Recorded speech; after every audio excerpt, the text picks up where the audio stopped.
Soyez bénis dans le nom puissant de Jésus-Christ de Nazareth. Amen. Nous t'acclamons. Soyez bénis dans le nom puissant de Jésus-Christ. Amen. Je veux prier pour les mains de quelqu'un.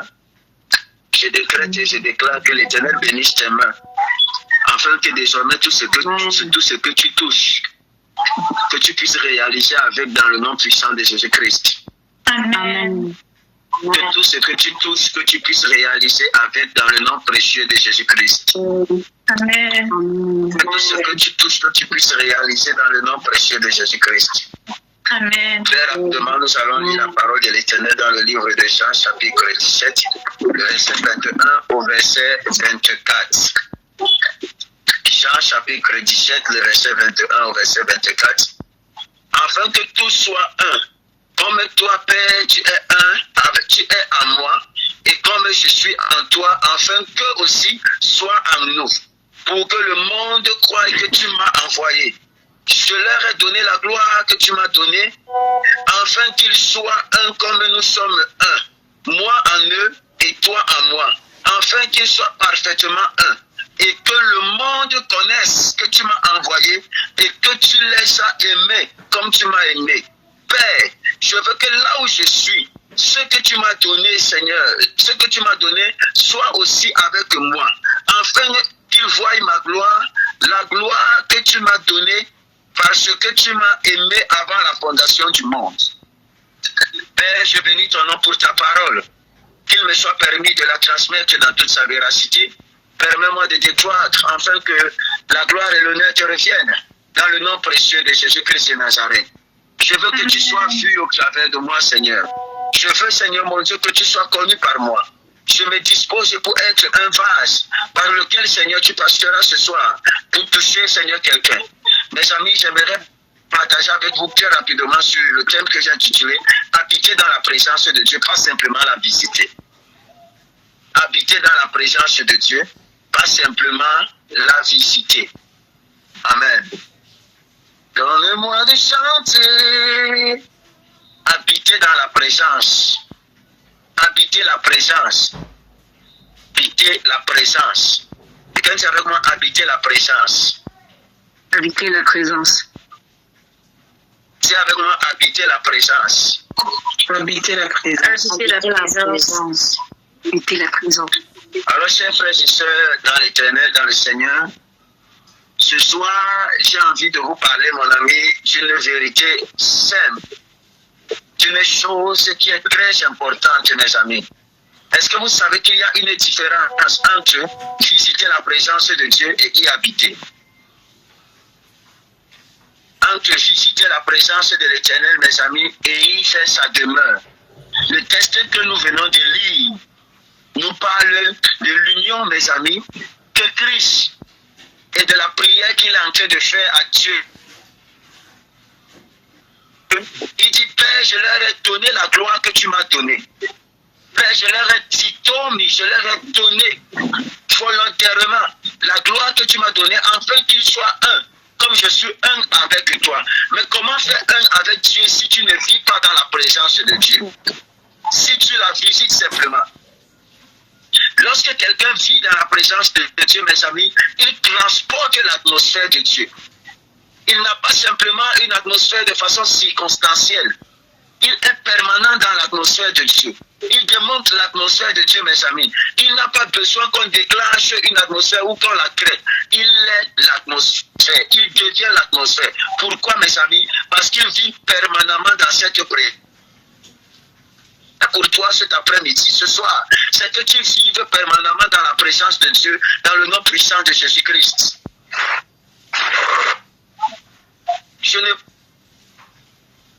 Je prie pour qu'elle habite permanemment, qu'elle soit permanente dans ta vie, dans le nom puissant de Jésus-Christ. Que la présence de Dieu soit permanente dans ta vie, dans le nom puissant de Jésus-Christ de Nazareth. Vous savez, plus vous passez le temps dans la présence de Dieu, plus vous êtes transformé par cette présence. Plus vous passez le temps dans la présence de Dieu, plus vous êtes influencé par sa présence. Plus vous passez le temps dans la présence de Dieu, plus vos réalités sont influencées par cette présence-là. Plus vous passez le temps loin de la présence de Dieu, plus vous vous détachez de sa présence et vous êtes attaché aux choses du monde. Plus vous passez le temps loin de la présence de Dieu, plus, mes amis, les choses du monde ont de l'influence sur vous. Mais celui qui passe le temps dans la présence de Dieu reflète la présence de Dieu et manifeste la gloire de Dieu. Pas pour lui, mais pour que les gens sachent que c'est Dieu qui a appelé Jésus-Christ. Est-ce que vous comprenez? Amen. Pour que les gens sachent que c'est Dieu qui a appelé Jésus-Christ, mes amis. Jésus, mes amis, ce soir, Jésus est présent au milieu de nous, mes amis. Pas simplement parce que quelques-uns, mes amis, d'entre nous l'ont invité, non. Mais parce qu'il veut, mes amis, que chacun de nous, chacun expérimente quelque chose de transformationnel, mes amis. Il veut que vous et moi, que nous puissions recevoir non seulement de la force pour un instant, mais une vie qui se trouve et qui trouve sa source en lui. Il voudrait, mes amis, que nous développions une présence, une conscience permanente de sa présence. Yes, Amen. Quelqu'un dit avec moi la tentation de l'auto-justice et de la visite. La tentation de l'auto-justice. Je refuse ce soir que tu tombes dans l'auto-justice et la visite. La constance et dans la présence. Beaucoup de chrétiens, mes amis, font de belles prières. Font, mes amis, des prières sincères. Mais ces prières ne sont pas spirituelles, mes amis. Elles ne retranscrivent pas le cœur de Jésus-Christ. Quand nous nous sentons, mes amis, faibles, nous reflétons, nos réflexes, autant pour moi, notre réflexe est l'apitoiement. Quand nous nous sentons faibles, comment est-ce que nous nous comportons, mes amis? Nous commençons parfois à culpabiliser. Nous avons parfois la honte. Et ces réactions, mes amis, frustrent le Seigneur. Pourquoi? Parce qu'elles ne reflètent pas le cœur du Seigneur Jésus-Christ en nous. Nous tombons non à cause d'une seule action, mais parce que, mes amis, nous avons quitté une position, la position de repos dans sa présence. Parfois, mes amis, nous faisons certaines choses et l'ennemi a le dessus sur nous. Pas à cause de l'action que nous avons posée, mais parce que nous avons quitté le repos de sa présence. Parce que nous avons changé de position. Parce que nous sommes quittés, mes amis, de la présence de l'Éternel. Vous savez, celui qui reste dans la présence de l'Éternel constant, il lui est difficile d'être sous l'embargo de l'ennemi. La raison pour laquelle certains esprits parviennent à avoir le dessus sur toi, c'est parce que ta présence est dans la présence des hommes au lieu qu'elle soit dans la présence de Dieu. Voilà, influencé et qui est sous la domination de la présence de Dieu, mes amis. Ses pensées sont contrôlées par la présence de Dieu. Ses pensées sont constamment renouvelées. Ses pensées sont constamment transformées. Il est alors sous l'influence de la main de Dieu et aucune puissance, mon ami. Mes amis ne peuvent lui influencer. Pourquoi? Parce qu'il a en lui l'esprit supérieur. Amen. Mais si toi tu es victime de certaines situations, c'est tout simplement parce que tu as changé de position. Combien de chrétiens changent de position? La changer de position ici n'est pas simplement le fait de se déplacer physiquement, même mentalement. Coucou, Seigneur, Molière et ma langue. Mentalement, on dit quoi là? Chef, mentalement. Dans ta tête là, mon ami. Tu peux changer de position. Est-ce que je parle à quelqu'un? Mentalement, tu peux changer de position, mon ami. Donc, il ne s'agit pas simplement de bouger d'un point A pour un point B physiquement. Tu peux changer de position sans que ton corps ne bouge. La preuve, mon ami, c'est que parfois tu peux être dans la présence de quelqu'un et penser à une autre personne. Penser ailleurs. Tu peux être entouré, mais cependant, tu ressens la solitude. Tu es seul. Pourquoi? Parce que tout est une question d'abord d'esprit. Yes. Est-ce que je parle à quelqu'un? Amen. Quelqu'un dit avec moi la source. La source. Demeurer à l'abri du Très-Haut. Écoutez-moi. La Bible dit que l'on demeure à l'abri du Très-Haut. On repose, quand on demeure, mes amis, à l'abri du Très-Haut, on repose à son ombre. La force que tu cherches n'est pas d'abord une chose à demander à l'extérieur. La victoire que tu cherches, la force que tu cherches n'est pas d'abord une prière que tu dois demander à l'extérieur. Non, mon ami, c'est un lieu où tu dois te tenir. C'est un lieu où tu dois te tenir. Beaucoup demandent, Seigneur, donne-moi la force. Et ensuite refusent de venir habiter dans la présence de Dieu. Oh, mes amis, la grâce et la miséricorde se trouvent au trône de la grâce, mes amis. Approchons-nous, qui va dire dans le livre de Hébreux, chapitre 4, verset 16. Approchons-nous avec confiance pour recevoir le secours et miséricorde. Tu ne peux pas rester loin de Dieu et vouloir expérimenter la force de Dieu. La force de Dieu n'est pas d'abord extérieure, elle est d'abord intérieure, elle est interne. C'est pourquoi Jérémie 33 va dire invoque. Ça veut dire prendre de ce qui est à l'intérieur de toi et manifeste ça à l'extérieur. Si la présence de Dieu n'est pas présente dans ta vie à l'intérieur, elle ne peut pas influencer ton environnement à l'extérieur. Amen. Ce de quoi tu es rempli, c'est ce que tu manifestes. Amen. Amen. Le lieu, au lieu où tu, en lieu de t'apitoyer, mon ami, tiens-toi dans sa présence. Commence par rester. Même quand tu es fatigué, et laisse-toi être renouvelé par cette présence-ci. Quelqu'un dit avec moi, tout est une question de position. Tout est une question de position. C'est avec moi les symptômes. Les symptômes. Les symptômes. Les symptômes, mes amis. Les symptômes, c'est la pensée, les émotions et la position. Trois choses, mes amis, te disent où tu es spirituellement. Trois choses.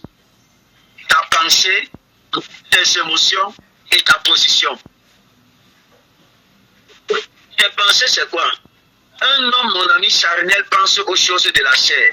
Si tes pensées sont occupées par ce monde, si tes pensées sont occupées parce que ton corps ou ta chair veut, mon ami, alors ton esprit n'est pas avec Dieu. La Bible déclare que les pensées, la chair de l'homme a des désirs contraires à celle de Dieu, mes amis. Ça veut dire que si ton corps est rempli de désirs charnels, c'est que ton cœur et tes émotions, ta pensée n'est pas avec Dieu. Ta pensée, elle est charnelle. Elle est simplement remplie de la chair. Des émotions, mon ami. Les pensées génèrent des émotions. Si tu es accablé, effrayé, sans paix, cela révèle l'endroit où tu te trouves et où tu te tiens. Est-ce que je parle à quelqu'un? Ta position. Où sont tes pieds, mon ami? Où est ton cœur? La position détermine l'action.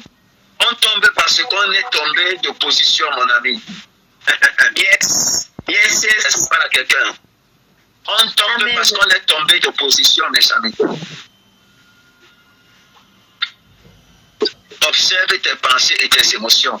Elles te disent si tu visites ou si tu habites. Entraîne-toi à ramener ton attention vers Jésus-Christ. Regarde, mon ami, regarde et prie. Écoutez, vous savez, le plus souvent, le problème des enfants de Dieu, c'est que nous nous focalisons vers des situations. La Bible déclare, lorsque les serpents vont commencer à mordre les enfants d'Israël dans le désert, Dieu va inspirer à Moïse de lever le serpent des reins. Et il va leur dire, ceux qui seront piqués et qui regarderont la croix, c'est-à-dire le serpent des reins, seront sauvés. La Bible n'a pas dit ceux qui ne seront pas piqués. En fait, le problème, ce n'est pas que tu sois piqué, c'est que tu sois capable de garder les regards fixés vers Jésus-Christ. Et ce peu importe ce qui t'arrive. Yes. C'est parfois la chose la plus difficile, mes amis, de garder les regards fixés vers Jésus, quelle que soit la situation. Est-ce que Gabriel peut mettre son micro? Si c'est trop grand, il faut le mettre son micro. Amen. Le micro de Gabriel, est-ce que Gabriel peut mettre son micro?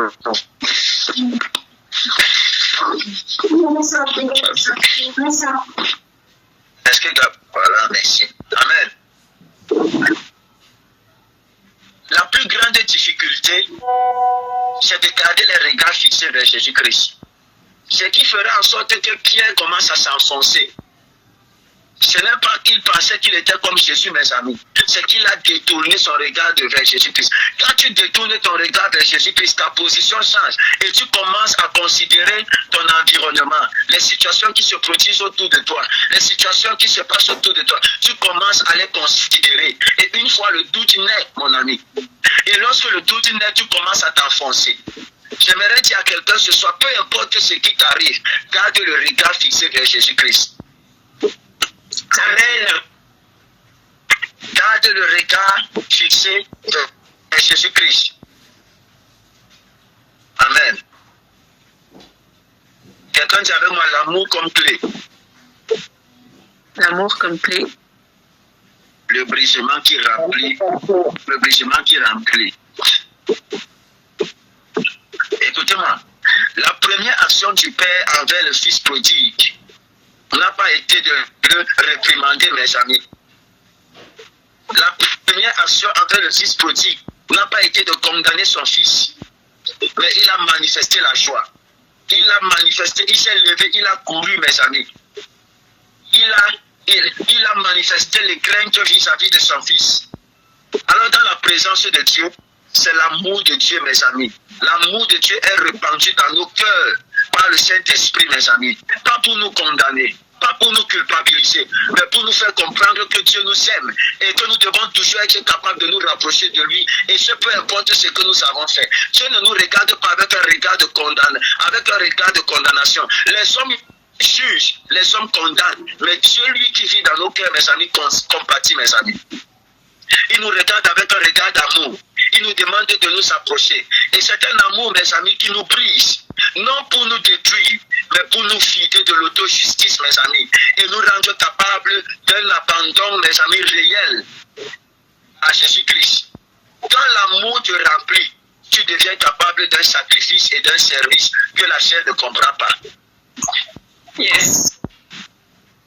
Je répète, quand l'amour te tu deviens capable d'un service et d'un sacrifice que la chair ne comprend pas et que le monde ne comprend pas.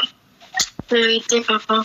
Quand tu es motivé par l'amour, tu es capable de faire des choses inimaginables. Amen. Ce n'est pas une puissance spectaculaire extérieure, mes amis. C'est une plénitude intime, mes amis, qui nous pousse à donner Jésus aux autres. Qui nous pousse à nous donner à Jésus et de donner Jésus-Christ aux autres. Une puissance, une plénitude intime, mes amis. Alors cherche d'abord à recevoir l'amour.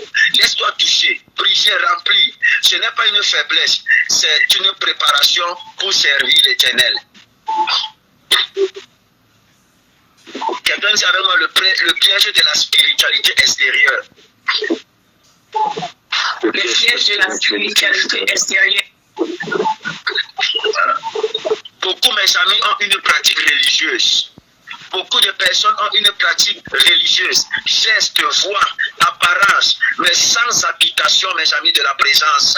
Ils reviennent de leurs émotions, mes amis. La chair reprend le dessus et la défaite s'installe. La présence n'est pas un lieu de visite, mes amis passagers, pour obtenir de la force ponctuelle. Non, c'est un lieu d'habitation permanente. L'image du poisson, mes amis, est parlante.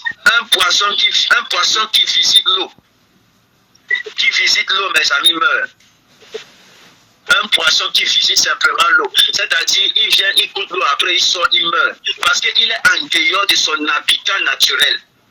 Nous sommes faits pour habiter dans la présence de Dieu. Et si nous sortons de la présence de Dieu, nous sommes morts. Parce que c'est dans cette présence-là que nous avons la vie. Amen. Alors ce soir, ne te contente pas simplement d'un coup de force. Ne te contente pas simplement, mon ami, d'une habitude. Établis, mon ami, ta présence dans la présence de Dieu. Place tes pensées, ton adoration. Plonge-les devant le trône de Dieu.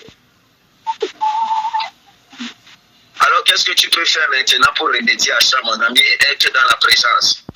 Si tu te sens accablé par la culpabilité, ferme la bouche, mes amis, des accusations.